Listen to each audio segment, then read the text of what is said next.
Hello everyone, I am the storyteller. Tonight I'll tell you a story wrapped in dread and mystery, an experience Elias Thorne would never forget after arriving in the desolate town of Duskfield, chasing the truth behind a cryptic journal. So sit back, let the wind whisper outside your window, and listen closely, because some stories don't end, they echo. They say nothing grows in Duskfield anymore, not corn, not cattle, not children. The soil's too dry, they mutter, the water's all gone alkaline. But that's not the reason people leave. Not really. People leave because the land remembers. And lately, it's started whispering again. I didn't believe any of that when I came out here. My name is Dr. Elias Thorne. I hold a doctorate in forensic linguistics. Dead languages, disputed dialects, fringe phonemes, those are my bread and butter. So when a box of journals surfaced in a condemned building outside Tucumcari filled with cryptic symbols, no one but Trace I was asked to take a look. One page caught my eye. The language wasn't listed in any corpus or indigenous lexicon. It had patterns, but no clear structure. The ink was rust brown. I thought it might be blood. Above all, there was a date, August 3rd, 2025, 2 months in the future. The journal led me to Duskfield, a pinprick on the map between collapsed mesas and dust-choked canyons, 40 miles from the nearest living town. No signal, no services, just heat, wind, and stories the wind shouldn't carry. I told myself this was a research trip, temporary, clinical. But something here remembers me. I wake up with dirt in my mouth. My skin itches with invisible script. And each time I blink, the town looks a little less human. I keep telling myself there must be a rational explanation, but I'm no longer sure which of me is doing the telling. The road end was a scar through the desert straight, cracked and flanked by weather-bleached fence posts that pointed nowhere. My rental coughed dust for 25 miles after I turned off the highway. The GPS gave up halfway through and showed me drifting across a base screen like a ghost. I crossed the rusted welcome sign Duskfield, Est 1887 pop. Just after noon, the sun above me was a white koi, fat and mean. The air shimmered. No birds, no bugs, only the wind, clawing at the edges of perception. The town looked smaller than the satellite photos suggested. A dozen buildings, tops, all leaning like they'd been pushed too many times, and finally gave up. A few houses, a chapel with a dead steeple, a grain elevator rusted to the point of collapse, and smack in the center, the Duskfield General Store still open, allegedly. I parked outside what used to be a sheriff's office. The windows were boarded up. The door creaked on its hinges like it wanted me gone. Inside, the heat hit like a throat punch. My boots clunked across warped floorboards. Dust motes hung in the air, blowing faintly. There was a single desk. Behind it sat a woman, maybe mid-40s, her gray blonde hair tied back with a strip of red cloth. She didn't look up, just kept typing on a manual typewriter. No computers, she said, voice dry as a paper cut. Never worked right out here. You must be the academic. Dr. Elias Thorne, I said. Linguistics. She looked up. Her eyes were a strange shadestorm cloud blue. Cade, Miriam Cade. I'm the unofficial welcome wagon. Also town records. Mayor pro tem, sometimes bartender. I gave a polite smile. I didn't expect much of a welcome. That's 'cause most don't stay long enough to unpack. She squinted at me. You planning to? I hesitated. A week, maybe two. I'm here to look into some journals tied to this area. Old miner's cap from the 1880s. One of them used a non-standard cipher, hoping to find context. Miriam gave a dry chuckle. You'll find context, all right. Just might not like it. I didn't respond. Instead, I produced a photocopy of one of the pages. It was the entry dated August 3rd, 2025. The glyphs geometric and sharp ran down the page like a cascade of falling teeth. Miriam barely glanced at it before turning her attention back to the typewriter. Best you stay at the Wren house. Miss Lorna's got a room, or does she still rents out? Don't mind the smell, it's just old wood and older secrets. The room spun a little. As I nodded, I chalked it up to heat stroke. I hadn't eaten since Albuquerque. As I turned to leave, Miriam called after me, don't sleep with the window open. The wind's wrong this time of year. I stopped. What do you mean? Her fingers paused on the keys. Sometimes it brings things in. The Wren house sat on a slight rise overlooking the rest of town. The building looked older than the land itself, to stories of sagging timber, shingled in what must have once been red, but now flaked like sunburn. A line of old wind chimes hung from the porch. None of them moved, though the wind howled around them. Lorna was waiting, a stooped woman with parchment skin and sharp eyes. She offered me lemonade that tasted faintly of rust and lemon peel. Room 3 was at the top of the stairs. The hallway smelled of tobacco and old pine. As I stepped inside, a shape darted across the edge of my vision, just a flicker. But there was nothing there. The room had a small writing desk. On it lay a guest book. Most entries were faded or torn out, except for one, dated 1977. It's in the earth. They buried it alive. It's still thinking, still dreaming. We are just the surface. J.D. I couldn't sleep, not because of the wind, though it howled nonstop sometimes like it was trying to speak, not because of the room, though the wallpaper did seem to peel into strange, branching shapes when the lights were out. No, I couldn't sleep because the journal page I'd brought with me had changed. The date was the same. The symbols were not. They shifted, rearranged themselves, and at the very bottom, a line in perfect English. Welcome back. The lights flickered. Then the chimes outside my window began to ring, not from when, but in a perfect, deliberate sequence. 5 tones, a pause, then 5 more. I recognized the pattern. It was Morse code, and it spelled my name. The chime spelled my name 5 times, then silence. I stared at the window, pulse thudding. The glass was streaked with dust and something else, pale smudges, like handprints made by something too small or too thin to be human. I didn't move. I didn't breathe, just listened. The wind picked up again. This time it had a rhythm. It pulsed against the frame like a heartbeat. 5 seconds on, 5 seconds off. I told myself it was coincidence. Environmental patterns, acoustic resonance, all terms I'd taught, lectured, published.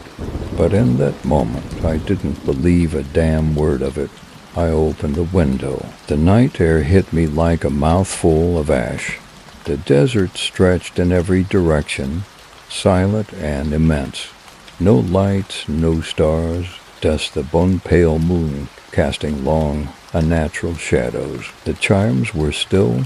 They hadn't moved since I opened the glass, but something had left a mark on the sill, 3 deep gouges in the wood, almost like fingernail scratches. They were fresh, splinters still curled at the edges. I leaned in. That's when I smelled it. Rotting earth, wet soil, like something freshly dug up. I slammed the window shut. The next morning, Miss Lorna served coffee that tasted of soot and burnt clothes. I sipped it out of politeness. She sat across from me, silently knitting a scarf that already stretched 10 feet long. The yarn was the color of dried blood. You heard the chimes last night, she said without looking up. I nodded slowly. It spelled my name. That's how it starts, she murmured. Always the chimes. How what starts? She pierced me with a look, eyes pale and milky, but sharp underneath. The remembering. Before I could press her, the screen door banged open. Lucas Vance walked in, early 30s, tan, lean, with the look of a man trying to outrun something he hadn't yet named. He wore desert boots and a dusty field jacket. His smile was forced, his handshake firmer than necessary. New guy, he said, taking the seat next to me. You the linguist, Elias Thorne. Lucas, I do environmental survey work, or used to. This place doesn't have much environment left to survey. I nodded, unsure what to make of him. Lorna already tell you about the old cemetery? He asked. No. She will. He sipped his coffee, grimaced. Everything starts there. Lucas offered to show me the cemetery. I agreed, partly out of curiosity, partly because I didn't want to be alone. The path led us out past the last row of houses, then down a dry wash choked with mesquite. The sun baked the rocks until they cracked like old skin. Vultures circled overhead. Too high and too still, we reached the gates just after noon. The cemetery was barely marked, just a rusted arch with no name. Half the graves were sunk or broken, stones etched with birth dates, but no deaths. Crosses leaning at unnatural angles. One grave stood out, no marker. Just a ring of stones around a hollow depression in the earth. Lucas knelt beside it. This one always unsettles me, he said. There's no record of it, but it reappears. Reappears, he nodded. Sometimes it's not here. Sometimes it is. Not just overgrown, gone, like the ground forgets it. Then remembers. I stared at the hollow. The dirt was still loose, and beneath it, barely visible, a corner of wood. I dreamt of the mine again, except I've never seen it. Not awake. In the dream, it breathes. The earth opens like a mouth and calls me by name, not Elias, but a name I've never heard. It means he who returned. I walk down a spiral of bones. The deeper I go, the more familiar it feels, like I've lived there before. And then I reach the room of mirrors. Only they don't reflect, they remember. And they show me what I did, what I buried, and what waits beneath it. A knock woke me. 3 soft taps, a paused, then 2 more. I sat up, heart hammering. The room was cold to cold. My breath steamed. Another knock. Not the door, the closet. I stood, crossed the room, and opened it in one swift motion. Empty, except for a single item on the floor. A child's shoe, leather worn, stained. Inside was a scrap of paper, written in the same glyphs from the journal. But this time I understood them. You brought it with you. The closet door slammed shut behind me on its own, and in the darkness I heard it whisper, a voice like rust scraping bone. Elias, you were always here. I didn't sleep after the closet incident. I sat on the floor until the window led morning light, and the chimes went quiet. At some point I blacked out, not sleep, something else, like dropping out of time. When I came to, I went to the bathroom to wash the dust off my face. That's when I saw it, a symbol carved into the skin of my shoulder. 3 concentric triangles inside a circle, jagged like they'd been drawn by broken glass. No blood, just raw, inflamed skin. I ran my fingers over it, no pain. And I knew it hadn't been there yesterday. I tore my shirt off, checked the rest of me, 7 more, faint, almost like watermarks under the skin. Different shapes, different meanings. Some I couldn't decipher, but one I could, the one from the journal, the one that meant return. I confronted Miriam Cade that morning, slapped the journal page and my photograph of the symbol down on her desk. I want answers. She didn't flinch, just lit a thin cigarette and looked up at me through smoke. You've been marked, she said, same as the others, the ones who came here looking for things, truths, names.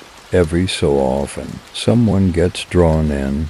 They think they're chasing history. Really, it's the town that's doing the chasing. What do the marks mean? She blew smoke in a long ribbon. Depends on the person. It speaks different languages to different minds. That's not an answer. No, she said, it's not.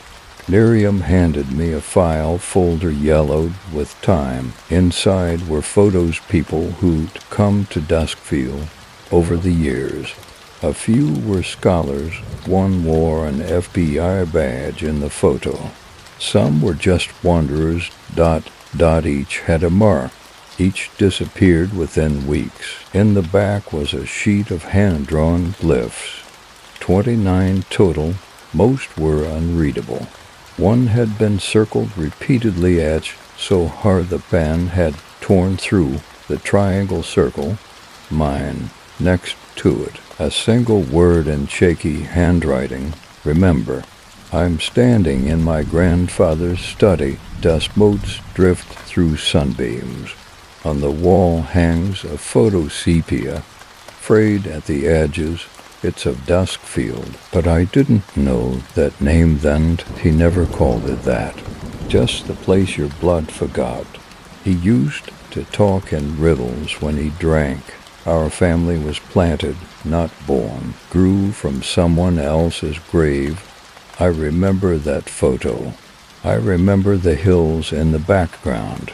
They're the same hills I see from my window now. I returned to the hollow grave. The dirt was disturbed again. No animal tracks, no footprints, just a shift, like something had turned over beneath the surface. I dug. Bare hands, no tools. The heat blistered my skin, but the soul got colder the deeper I went. 6 inches down, I hit something hard. Wood, smooth, clean. I brushed away the earth, exposed what looked like the corner of a wooden box, a chest, maybe, or a coffin. There were glyphs burned into the lid. I recognized some of them. Repetition of 3. Then I heard the sound, not from above, from inside the box, a slow, dragging breath. I dreamed of the mirrors again. They don't reflect light, they reflect decisions. Each mirror shows a version of me older, younger, dead, worse. In one, I'm in the mine with no eyes. In another, I'm writing with my own teeth. I open my mouth to scream, and they all scream back. Then I wake up, but my hands are covered in soil. She invited me in, said it was better to talk over stew. The house was cleaner than I expected. Books lined the walls, journals, files, maps, a pinboard with string connections I didn't ask about. "This sounds a recursion," she said between bites, "a loop of self-discovery with no fixed point. I don't believe in that sort of thing." She smirked. "Not yet." She poured me whiskey. "The marks mean you're already part of it. Some people get the call and leave. Others stay. But you, Elias, you came back. You keep saying that. Back from where?" She stared at me, then placed a photograph on the table. It was a group shot, 1937. Dust Bowl suits and sun-withered faces. 20 people posed in front of the mine entrance. One of them looked exactly like me. That night I returned to my room. The marks had spread my chest, ribs, back. They glowed faintly under the moonlight, like old ink under black light. Then the chimes rang again, this time not 5, 7. And from outside my window, and the voice of a child, "Come down, Elias. We've been waiting." 7 chimes, then silence. Then the child's voice again, ragged and close. "Come down, Elias, you forgot us." I didn't move. I sat in the chair by the window, heart bunching my ribs. The room smelled like copper and singed paper. I gripped the arms of the chair so hard my knuckles cracked. Outside, nothing moved, but the dust in the air was wrong. It hung thick in the moonlight like smoke. Shapes flickered in it, brief silhouettes, there and gone. I looked down at my arms. The marks had multiplied again. New ones etched faintly, forming a ring around my wrist like a cuff. I could almost hear them. Not voices, but mending stones my brain translated without sound. "Come down. We are beneath you. We were always beneath you." I don't think I'm hallucinating. I want to. But every time I record myself saying that, something confirms it isn't true. I'm seeing patterns I shouldn't see, lifts I shouldn't recognize. The child's voice knows my name. I haven't slept in 36 hours, but I don't feel tired. I feel watched. I'm going to the mine tomorrow. Lucas Vance met me by the fence line. The mine was cordoned off with old nitrogen monoxide entry signs that flapped uselessly in the breeze. The earth around it looked wrong, uneven, sagging in places like something massive had shifted beneath the crust. "You sure you want to go in there?" Lucas asked. "No," I said, "but I don't think I've got a choice." He didn't follow. I stepped past the barrier and into the mouth of the mine. The air changed immediately, denser, colder, metallic. My breath steamed. My flashlight flickered once, then steadied. The tunnel sloped downward at an unnatural angle, as if the mine hadn't been dug, but grown inward. The deeper I went, the more the rock seemed to pulse. Walls narrowed, ceiling lowered. The floor creaked not from old timber, but something softer beneath the surface. Then, just ahead, I saw it. A door, metal, ancient, built into the stone like it had always been there. On it, etched in rust, the forgotten remember. And below that, in my own handwriting, "We must not wake it." I opened the door. It led to a chamber circular dome, impossible to have existed in any mine built by hand. The walls were made of dark, reflective stone. Each section showed a version of me in one. I was skeletal. In another, covered in glyphs from head to toe, eyes black as ink. At the center of the room was a plinth. On it, a box, wood bound in metal, humming softly. I approached. The air grew warmer the closer I got. The glyphs on my arms burned not painfully, but with pressure, like they wanted to rise to the surface. I reached for the box. As my fingers touched the lid, A jolt fired through me like lightning, and then I saw everything. 1887. The original mining expedition. They drilled too deep, broke through into something they weren't meant to find. A cavity in the bedrock, vast and hollow inside. Structures not built, grown, pulsing with thought. One of the miners touched it, and it entered him. Not possession, integration. The town above began to rot. People changed. They spoke in patterns no one taught, began carving symbols into the soul, their homes, their own skin. The government sealed it, wrote it off as a collapse. But it didn't die, it slept, it waited, and every so often it called one of us back. I came to lying in the dirt just outside the mine. Lucas was kneeling over me, shaking me violently. You were gone for 8 hours, he said. No one goes down there that long and comes back breathing. I sat up, the marks were gone, but something else wasn't.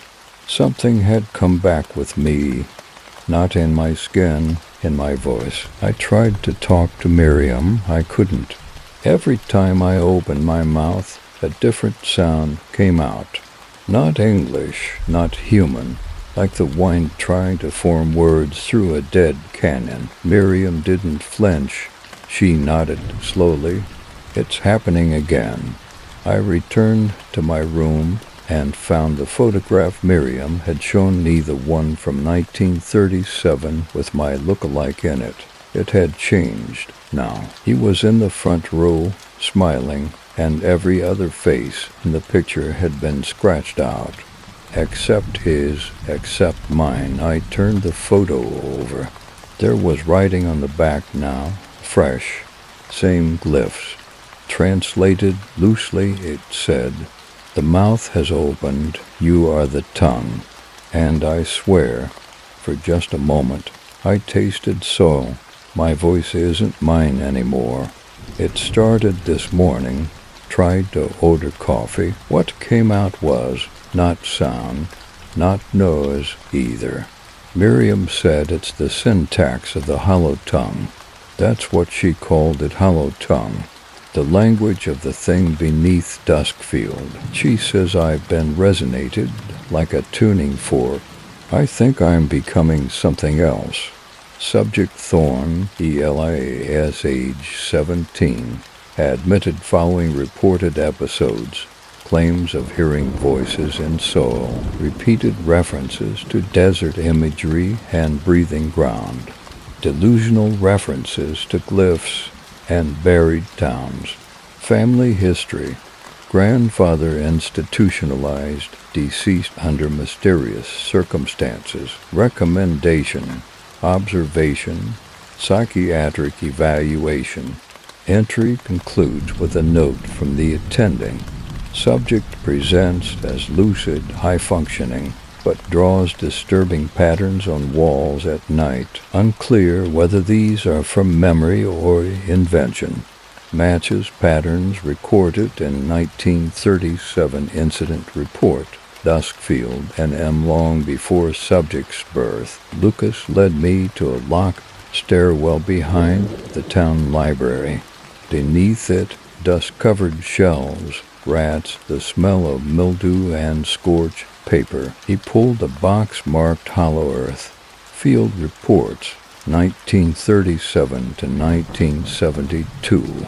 Inside were folders stamped with government seals, most blacked out, water damaged, but one page survived, partially intact. Asterisk experiment number 13A. Subject C. Thorne shows pattern recognition beyond statistical expectation. Repeats phrase in unknown phonetic sequence during sleep. Al-Maranath Elatheroth. We are inside the hollow of your thought. Subject begins to physically manifest new dermal markings corresponding to glyph matrix BC attached. Incident correlates with environmental anomalies. Sudden drop in temperature, equipment failure, spatial echo asterisk. I found Miriam seated in the back pew, eyes closed, hands clasped, but not in prayer. Did you know about me? I asked. She opened her eyes. I knew someone was coming. The signs were there, the glyphs, the minds, the dreams. You've been guiding me. No, she said quietly. I've been preparing you. For what? She looked toward the altar, then past it, as if the old church walls were transparent. For when the mouth opens again, and it chooses its speaker.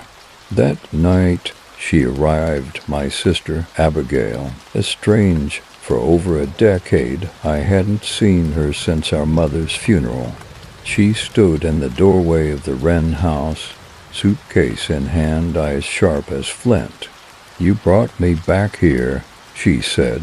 No, I told her I didn't. She stepped inside. Then why have I been dreaming about this place for the last 6 months? We argued over dinner, over our grandfather's notebooks, over our shared memories of dreams we never talked about. We were both in that mine, she said. When we were kids, don't you remember? I didn't, but something stirred in me, a broken image, the smell of sulfur, her voice screaming my name. A dark spiral staircase carved from bone. She slammed her fist on the table. You always pretended it didn't happen, but I saw the thing inside you. And now it wants out. Miriam took us both there. A hidden chamber under the church's foundation. The door was made of copper, etched with repeating glyphs that hummed when touched. Inside, journals, film reels, bones. A mural covering one entire wall, crude but clear. A man-me standing in the desert, arms outstretched, glyphs bleeding from his skin. Around him, townspeople kneeling, faceless. Below his feet, the earth split wide. From it, a mouth, endless and toothless, rimmed in runes. Abigail traced it with her finger. It's not just beneath the town, she whispered. It is the town. This time I don't walk, I fall. Down and down through layers of dust and bone. I land in the mirror room, but the mirrors are cracked now. Each one bleeds when I approach. Each reflection smiles with too many teeth. Then they open their mouths, all of them, and what comes out is my voice, layered hundreds of times, whispering the same word. Return. I woke with something in my hand. A small, ancient coin, iron or lead, worn smooth by time. One side bore a face, the 3 eyes. The other, a spiral. I'd seen it before. In my grandfather's study, buried beneath the floorboards. A keepsake, he called it. Back then, it made me cry, without knowing why. Now, holding it again, I felt a jolt, like something just recognized me. As I stared at the coin, my breath fogged in the warm air, and from the far corner of the room, a corner where no one stood, where nothing should have moved, I heard a faint sucking sound, like earth inhaling through wet teeth. Then you are nearly hollow. He doesn't remember the scream. Not the way I do. I hear it every night. It wasn't a voice, not human. It came from the earth. It came through Elias. I was 11. He was 12. We snuck into the dig site just after dawn. I remember the sky was too quiet. The light had no warmth. The ground shifted beneath us like it breathed. And when he touched the bone spiral, it opened his mouth and something spoke through him. Abigail sat at the table drinking black coffee. Her eyes had the look of someone who'd slept with one foot still in the dream. I paced the room, the coin still clutched in my hand. You've changed, she said finally. You mean the voice? I mean the way the air bends around you. We didn't speak for a while after that. Eventually, she slid something across the table. A photo. Us as kids standing outside the mine entrance. My eyes were shut. She looked terrified. In the background, the earth looked wrong, like it had been edited, creased, or warped. A slight bulge beneath the top, so like something underneath had shifted. I took the coin to old man Grady. He sat under the same awning every day, chewing on a toothpick and staring into heat haze like it owed him money. He turned the coin over once, then nodded like he'd been expecting it. Old script, not words, warnings, that there's a thing down there older than death. What kind of thing? Not a god, not a devil. Something from before people needed names for things. What's it want? Same as the rest of us, to be known. He leaned forward, voice suddenly sharp. You shouldn't have come back, Bo. Some things use memory like a bait hook. That evening I walked Duskfield's perimeter. Something was different. The wind blew in a direction it never had before from the center of town outward. The chapel steeple was missing its cross.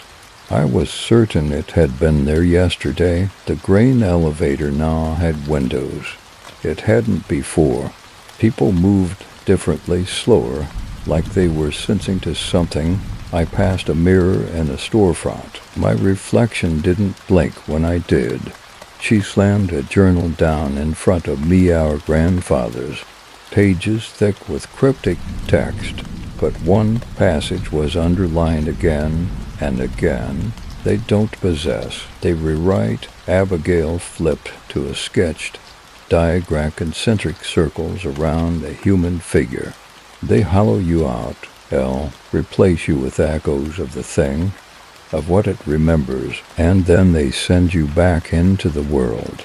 But you're not you anymore. I didn't respond. Because the coin had started to vibrate in my hand, we returned to the hollow grave. The soul had burst upward. A splintered wooden box lay open like a rib cage.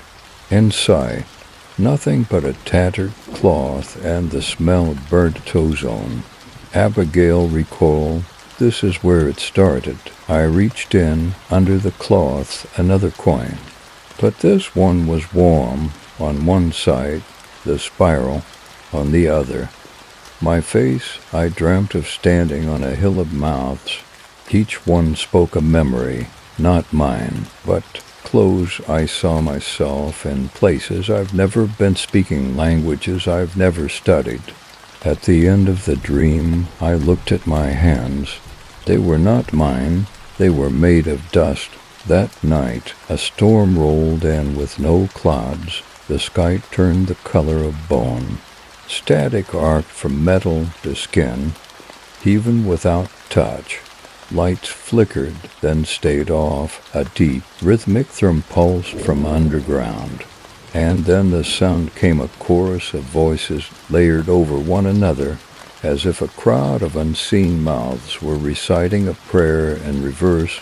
We opened the window. The town stood perfectly still. Every house, every tree, every person frozen, listening. We played one of the reels Miriam had hidden from the chapel basement, labeled Project. Thorn, a voice raspy, older, spoke on the tape. Subject 13 shows full absorption. Glyphs have manifested into language structure. He speaks both present and future events, claims the entity beneath the mind is not a thing, but a place, a cognitive location. When asked what it wants, subject reply, to be remembered. In living mouths, subject's final phrase before blackout. The tongue will come again. The corn in my pocket burned hot. I pulled it out. A new glyph had appeared on its edge. It pulsed, not with light, with breath. And from downstairs, Abigail screamed, Elias. Your voice, it's not yours anymore. He's slipping. Elias is still here, but something in his eyes doesn't wait for me to finish speaking. He hums when he's thinking now, low frequency that makes the walls tremble. I saw him touch a dead bird this morning. It twitched just once. He didn't even look surprised. I don't think I'm just here to help him anymore. I think I am here to stop him. The voice in my head speaks in glyphs now, not word shapes that land like meaning. I don't dream anymore. I remember things instead, memories that are mine, but weren't always. Memories of the mine before it was dug, before the first pickaxe cracked the skull of the earth and let its breath escape. Memories of living underground with no eyes, only touch, the heat of rock, the silence of dirt. I know things I never studied. How to pronounce the word that opens bone, how to fold time like paper, how to listen to the hollowness between seconds. I think I am becoming what the town wants. Abigail found it first. A sub-basement beneath the chapel's altar, accessed by pressing for glyphs in a sequence. The glyphs burned when touched, but didn't scar. Below, a room of stone slabs and iron tools, dust-covered robes. At the far end was a cracked mirror, not reflective black as void, like it drank light. I approached it, and my reflection smiled before I did. That night she brought us into her home. The smell of sulfur was faint. She didn't acknowledge it. On the wall, maps of Duskfield from the 1800s to today. Every version of the town was slightly off. Roads that changed direction. Buildings that moved closer to the mine. The town folding inward, like it was circling something, or becoming something. Miriam finally spoke. You weren't supposed to come back, but the hollow tongue remembers its speakers. You mean my family. I mean your bloodline was the first to crack the crust. And now it's cracking back. The mine called us again, but this time we found a new tunnel. It hadn't been there before. Even the rock was different, smooth to perfect, artificial but ancient. The walls breathed warmth. The air shimmered. I walked in first. Abigail followed. The tunnel turned, descended, opened. And then we were in the chamber, massive, circular, no visible ceiling or floor, just space, like we'd step into the hollow inside a skull. In the center, a structure, a tongue of black stone, unfurling from a pulsing mouth in the ground. Around it, bodies frozen in kneeling postures, not statues, mummified, faces erased, and above all, a word in shifting glyphs.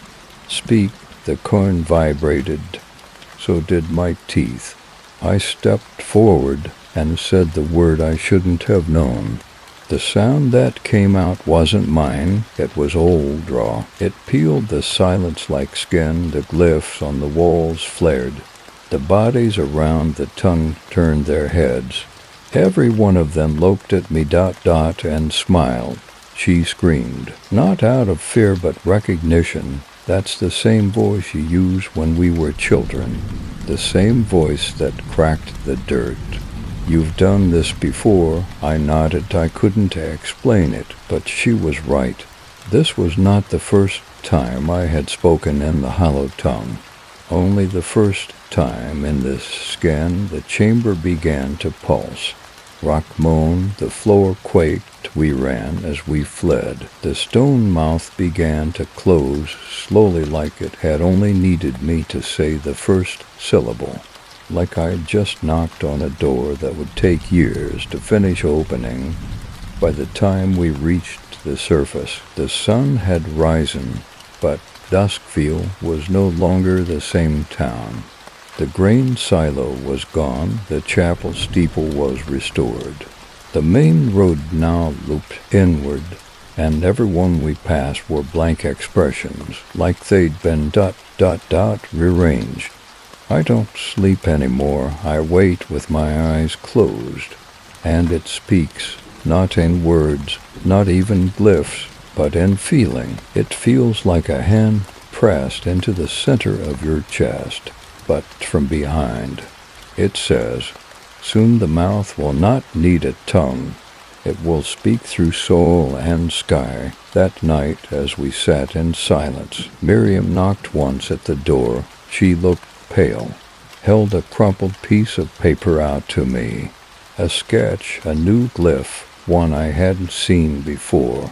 When I touched it, my ears filled with static, and the first word I spoke was, "Hello," but I hadn't opened my mouth. Asterisk, the town was never meant to last. It was seeded, not settled, like a scab over something deeper. Asterisk. Every 49 years, the spiral completes its circuit. A tongue is chosen, a mouth is formed. The words are spoken again, then all returns to stillness, until the pattern begins anew. Asterisk, thorn blood is the key. It holds the syntax. It remembers. Asterisk, Duskfield changed again overnight. The roads now circled the town square like rings of a tree. A building I'd never seen before stood between the general store and the library. It had no sign, no windows, just a rust-colored door and the sense that it had always been there. Inside was dust, air that tasted like teeth, and a chair bolted to the center of the floor. On the ceiling above it, carvings, glyphs. One of them matched the scar on my shoulder. Another matched the one I'd seen in Abigail's dreams, but there was a third. New, pulsing faintly, it looked like a mouth. Back at the Wren house, we tore through Miriam's maps, overlays, and journals. Abigail pinned each town change to the corkboard. A new pattern emerged. The layout of Duskfield was forming a glyph. The town itself was becoming a sigil, a sentence. It's not just a mouth, Abigail said. It's a throat. It's using the town to speak. And where the sound it's shaping. She pulled another map and aerial photo from 1974 underneath the old town layout. Faint impressions in the landscape form rings the same glyph pattern. It's done this before, over and over again. We sought out the last 3 elders in Duskfield, people who barely left their homes. All had lost family in the 1937 incident. They told stories in fragments, dreams that weren't theirs, voices coming from wells, children born with birthmarks shaped like the spiral glyph, a song no one taught them, but all could hum. Grady whispered the last part. The earth remembers your name before your mother does. In the back of the chapel, beneath rotted hymnals, I found a case labeled Real 19, Tongue Chamber Thorn. The footage was grainy, black and white, silent. It showed a man bound in the chair beneath the rust-colored building, the one I'd just seen. He looked just like me, maybe a great uncle, or me in another spiral of the cycle. His eyes were sewn shut. Glyphs bled through his shirt. Smoke poured from his mouth. Then the camera shook violently, and the film ended, burned. She overlaid 5 maps from different decades. Each iteration of the town had shifted just slightly, but together they formed a moving pattern, a breathing one. The glyph wasn't static, it contracted and expanded every few decades, like lungs around a heart. It's not writing something down, she said. It's speaking, and you're the only one who can understand it. It began with silence. Every wind chime in town rang backwards. Then the storm rolled in, lightning that shot up from the ground, not down. The sky cracked open with a sound like reversed thunder. Every glyph on my body ignited. No pain, just pressure, like I was a tuning fork struck by the world. I dropped to my knees, the corn in my pocket chattered, and the dust in the air spelled one word. Now I returned to the rust-colored building. The chair waited, the glyphs overhead shimmered. My sister followed, silently, her expression unreadable. I sat. The straps closed on their own, the light dimmed, and a voice filled the air, not through speakers, not from outside. From under the floor, it spoke through me, in glyphs, in vibration, in feeling, and I understood. You are our echo. We buried the first language in soul and sinew. You dig with your dreams, your family cracked the crust. Your mind cracks the surface. We slip in, speak us, and you become remembered, forget us, and we become the wind. I felt something rise from my throat, not a word. A shape, I spoke it, and the entire town shook. Windows shattered, buildings cracked. The ground split slightly in the town square, and everyone froze, not in fear, in obedience. As I sat in that chair, bleeding from the mouth, still bound, still howling, Abigail stepped forward. She held the spiral coin fragment in her hand. She placed it on my tongue and whispered, "We're either sealing it in ... or sealing it out." Then the door behind her slammed shut, and the walls began to breathe. The words are no longer just in my mouth. They live behind my eyes. I dream with them. Even when I'm awake, I see things that haven't happened yet. I saw Abigail standing over my grave, but I wasn't inside it. I was beneath it, digging upward. The breathing walls rippled. The glyphs overhead shifted continuously now, reconfiguring into combinations no human syntax could track. It was a grammar made from tectonics, heat, and decay. Abigail stood beside me, pale and steady, her fingers tight around the coin fragment she had forced between my teeth. My jaw ached from holding it in place. "I don't know if this stops it," she said, voice trembling. She reached into her coat and pulled out a journal. Our grandfathers, he didn't leave instructions, just memories. We opened to the final entry, dated 1974. I tried to bury the tongue in a coffin of silence, but it learned to speak through cracks. It won't stop until it speaks its full name aloud. But that name is made of lives, not letters. I buried one. Two more will follow. If my bloodline forgets, the cycle breaks. But Elias remembers. Abigail touched the ink, and her hand twitched. The page felt warm, alive behind us. Something heavy shifted beneath the floor. The floor opened like a wound. A spiral staircase descended into darkness, made of bones lacquered in tar. Symbols pulsed along the railings. Each step hummed with pressure, like descending into the throat of some immense, slumbering thing.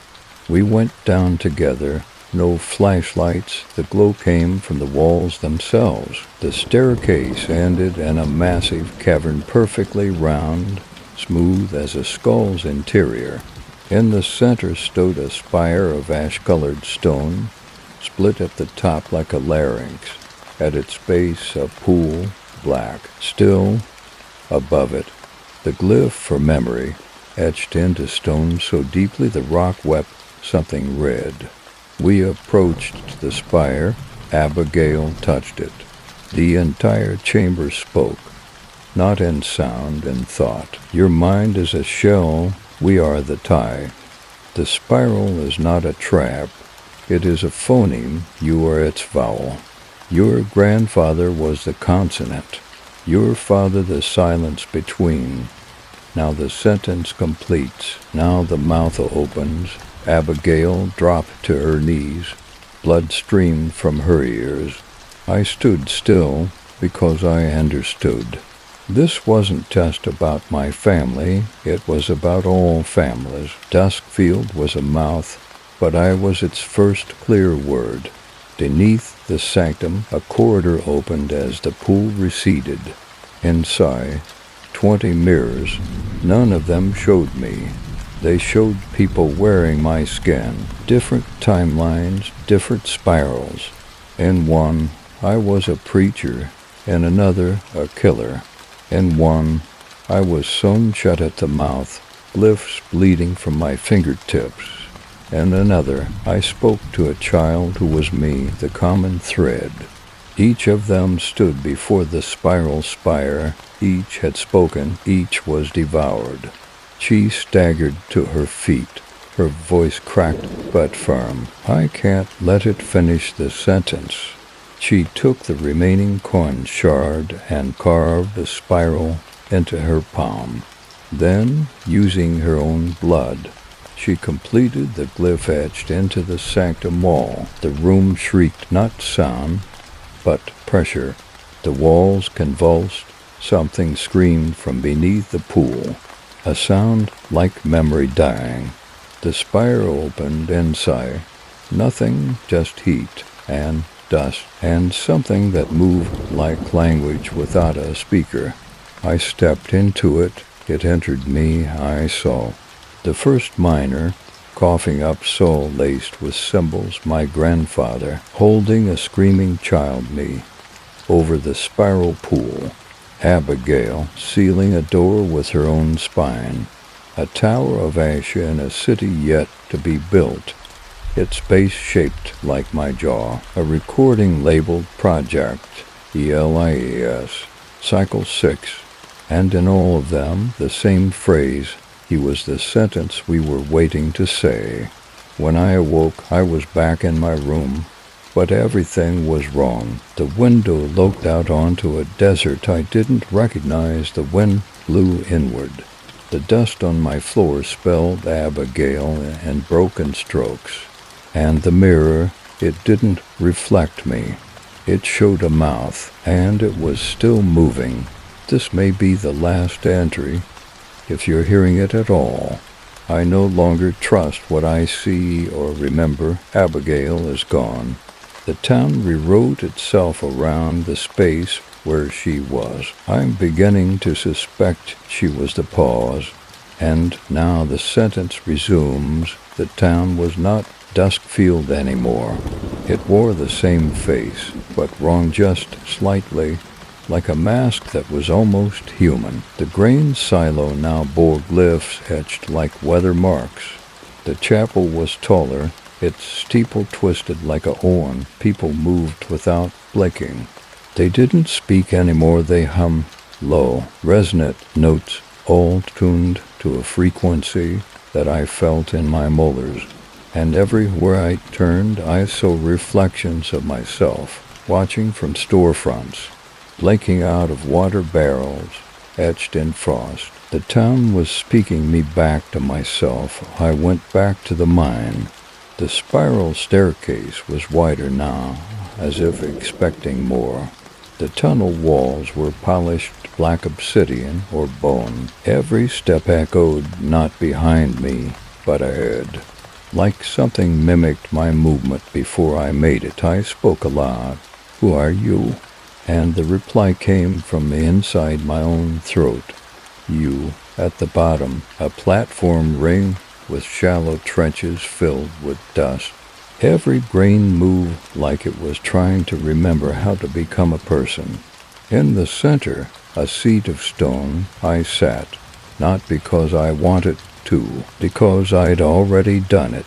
This had happened before, not once, not twice. I felt every cycle overlay itself.